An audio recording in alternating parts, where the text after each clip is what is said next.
I've built over 100 online courses for experts, thought leaders, coaches, and consultants. And let me tell you, I've seen everything, the good, the bad, and the what were they thinking. And if you're in the process of building a course or even just thinking about it, you're probably asking yourself, what do I include? What do I leave out?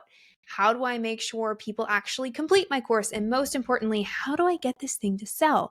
Well, you're in the right place because I'm breaking down the biggest lessons I've learned from building 100 courses, and I'm doing it so you don't have to make the same mistakes.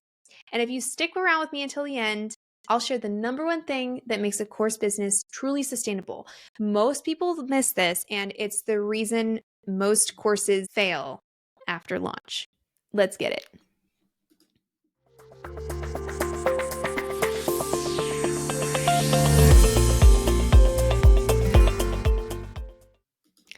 Lesson number 1, teaching mindset in a silo. So one of the biggest mistakes I've seen in course creation is treating mindset as a separate standalone module. Like it's just something that you check off at the beginning of the course before you get into the real work. But the reality is that mindset isn't something you talk about before you take action. It's something that needs to be woven into the action itself. So take Brad, for example. If you're new around here, he is my husband and I think he's super dreamy. We built his program in 2020, and like most experts, his mindset module was completely separate. It was module 1, and it was a standalone introduction before diving into strategy. And the strategies that he teaches are how to build a mastermind. He's a mastermind guy. Now, at first glance, putting the mindset module there made sense. He's a master NLP practitioner, and he knew mindset was important, but then something interesting happened. Brad runs live group calls every single week. He has for 5 years. And on those calls, he naturally uses NLP tools to uncover limiting beliefs in real time so students can take action on the strategies inside the program. That's when we realized his most powerful mindset breakthroughs weren't happening inside that first module. They were happening through the work itself. Now we can go back into the curriculum and infuse those same NLP tools into it, right where students actually need them to take the next step, because that's the key takeaway. Mindset work is most powerful when it's embedded into the learning journey itself. Now, what's underneath this mistake of simply putting mindset in module 1 at the very beginning? Why isn't everyone embedding it into the program itself? Well, it's a lot harder to do mindset work this way. It requires mastery of the techniques that create real breakthroughs, not just repeating the same reframes you've heard from a bunch of other mindset coaches. But here's the good news. If you've built your course this way, don't feel bad, because I think it's a natural place to start that, you leave your mindset in this one little module. I know that evolution is a part of the process. So the more you refine your course, the more you figure out where students struggle, at what points, and how they're struggling, the more you can actually integrate that mindset work into the curriculum, where it's going to create a paradigm shift, not just where it's expected to go at the beginning. And if you're transitioning from being a practitioner of some sort to a course creator, know that this is a skill you're going to hone over time. That's why the best programs aren't just launched once, they evolve. Lesson number 2, more is not more. Why experts overcomplicate their courses.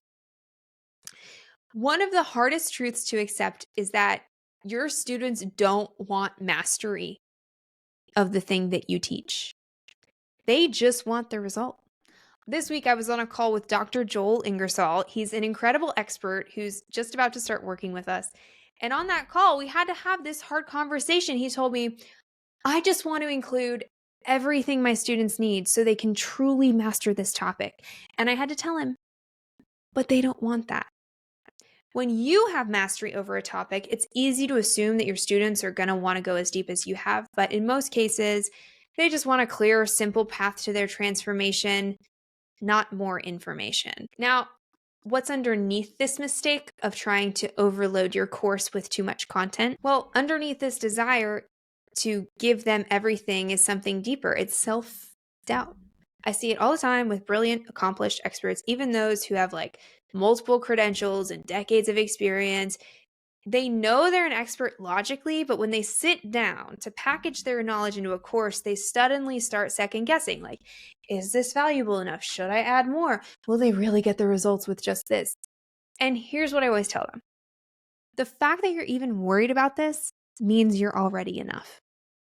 True expertise isn't about dumping everything you know into a course. It's about guiding students to a result in the cleanest, simplest, clearest way possible. So if you find yourself like constantly adding more, ask yourself, are you doing it for them or are you doing it because you're afraid you're not enough as you are? Yeah.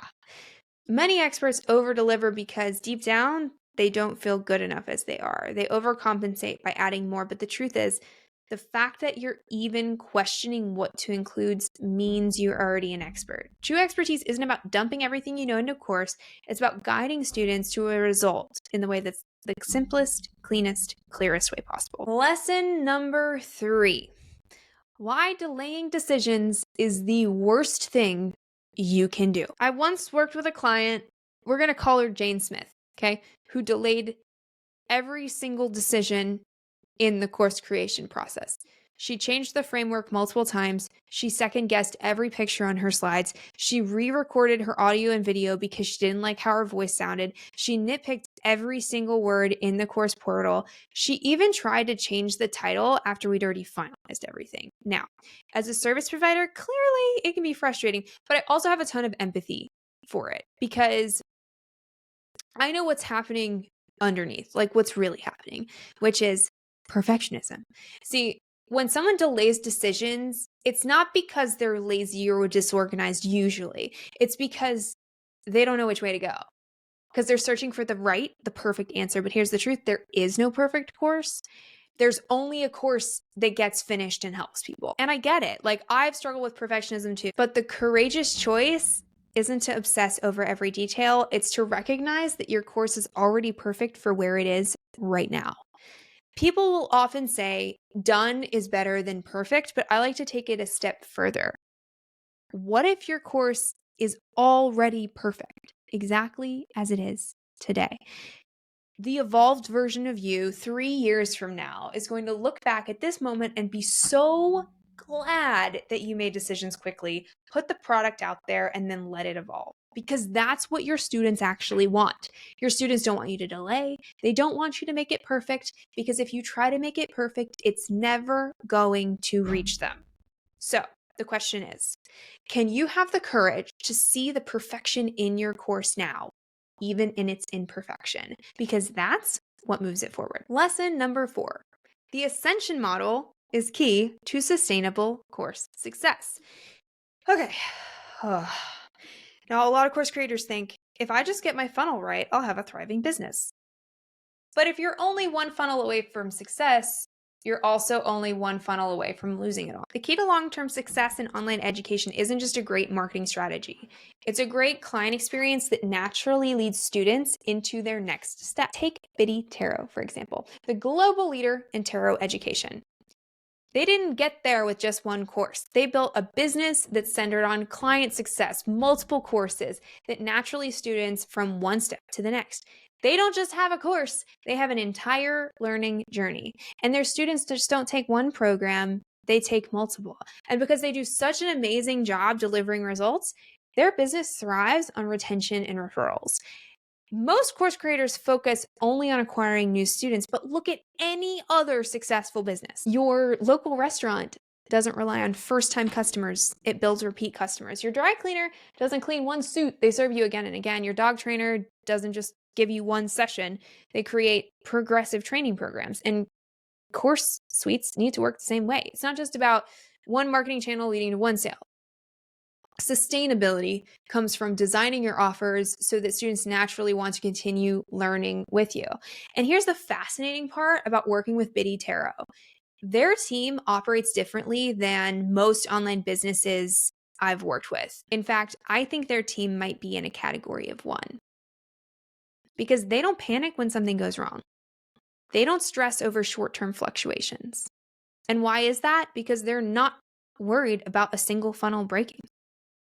They can relax into the sustainability of their business because they know they have a strong foundation. And the stability comes from the ascension model. And here's the best part. The only way to create a truly scalable ascension model is by delivering an amazing client experience. So, if you want a course business that actually lasts, don't just think about your next launch, think about your next offer. Where do you want your students to go after this? What is their next step with you? Because that's what creates long-term revenue. That's what keeps your business going. Sustainability isn't just about selling one course, it's about creating an ecosystem of offers so that students stay with you long-term. And because of this, Biddy Tarot's team, they don't stress over short-term fluctuations. They have stability because their model is built to last. And lesson number 5, AI can't build a great course, but personalization through automation, that's power. A lot of people out there assume that AI is the magic shortcut to building an online course. They think, I'll just ask AI to write me a course outline, generate some lessons, and boom, I'm done. But here's the thing. AI can generate content, but it can't tell you what's good. So take Amy, for example. She's a sales trainer who works with corporate companies to train their sales teams. Now, what's cool about her program is that while it's positioned as sales training, it's really about communication skills that can help anyone with anything. Now, if Amy had gone to AI and said, write me a course outline for a sales course in this niche, or write me an outline for a communication course, AI would have spit out something. But would it have been good? Not necessarily. Because just like sales is a skill, and just like leveraging communication tools is a skill, using AI is also a skill. Now, here's the danger. If you don't know what good is, AI won't correct you. If you tell AI, I like this instructional design technique, but it's actually a bad technique, AI is going to keep reinforcing it because AI doesn't know better. It just knows what you like. AI is neutral in that way. Like, it creates more of what you like, not necessarily more of what's effective. So instead of making course creation easier, now it's just another skill that you have to learn. But here is where AI truly shines. AI is really powerful when used to create personalization through automation. So instead of using AI to build her course, Amy is using AI to build tools that help her students get results faster. So, for example, she's creating an AI-driven communication tool so her students can practice before applying skills in the real world. Things like an elevator pitch or a close technique.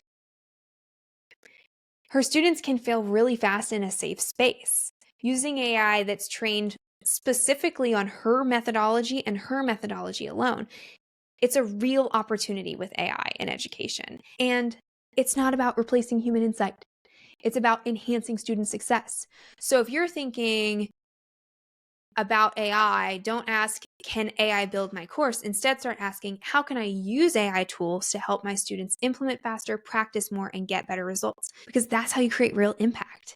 AI can generate content, but it can't tell you what's good. And if Amy had asked AI to write a course outline, it would have given her something. But would it have been good?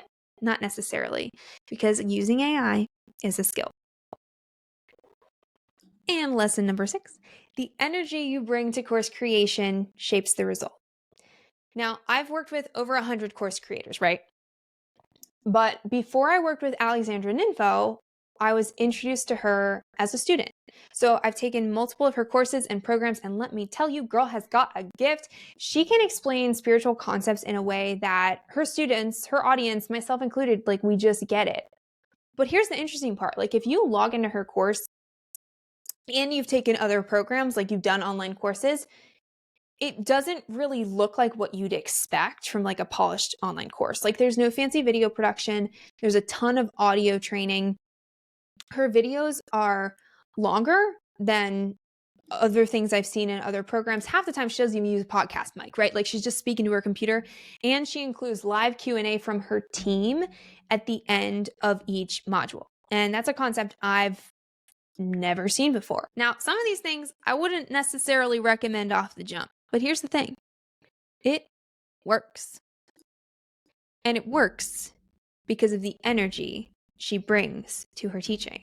Now, if you follow Alexandra online, on Instagram, in her trainings, you'll see how completely aligned she is with what she's teaching. She's emotionally connected to it in a way that just it makes her unshakable. And her community, like her literal online community, is probably the most engaged I have ever seen. And it has nothing to do with fancy slides, high-end editing, or like the latest best practices. It's all because of the energy that she brings to it. And this is where so many course creators get stuck. They think, if I just work harder, it will happen. But it's not about working harder.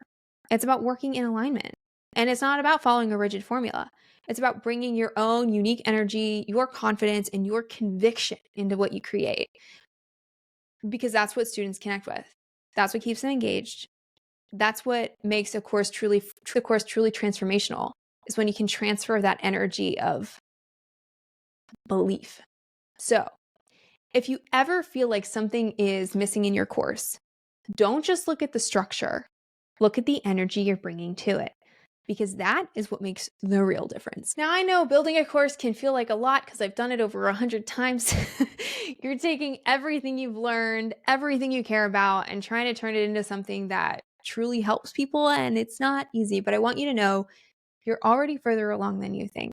And if you're sitting there wondering, is my course actually good? Will it help people get results? Well, I would love to help. We offer everything from program audits to client experience officer support, so you can feel confident that what you're putting out into the world is something you can really stand behind. And if you feel like that's something you need, the link to our website is in the description. And if this video helps you, hit that button, subscribe, and drop a comment to let me know which lesson stood out to you the most.